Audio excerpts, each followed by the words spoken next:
Rusty, thanks. Breaking news now before you go. A person is fighting for their life after a fiery crash. County authorities say this all happened along I-80 near 96 at around 11 o'clock last night. So far, no word about the cause of that crash. And more breaking news now. The death toll from the Ebola outbreak in Congo has passed 1,500 people. It's the fastest growing Ebola outbreak in history. The emergency is continuing to outpace response efforts. And according to the latest government update, over 3,400 cases have been recorded. There are currently 797 patients in the hospital. This outbreak was declared back on May 15th, and the specific strain of the virus has no approved vaccine or treatments. Cerise?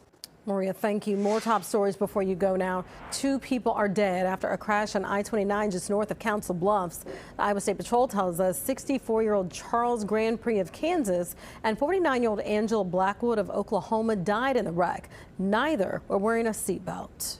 One of the suspects in a disturbing Omaha human trafficking case is set to appear before a judge today. Stephen Harper will be in federal court for an initial appearance on a child porn charge. New charges for the man accused of keeping nearly 80 animals in poor condition at his Elkhorn home. Nicholas Sakis now faces 29 misdemeanors, including animal cruelty. An Omaha man facing up to 50 years in prison after accidentally shooting himself in the leg. Police say Venetus McGee admitted to knowing he wasn't allowed to have a gun that he shot himself with. Our back to school drive is currently underway. We're looking for brand new backpacks and school supplies that we've been talking about all morning long. You can see us and donate at Greg Young Chevrolet near 180th and Dodge.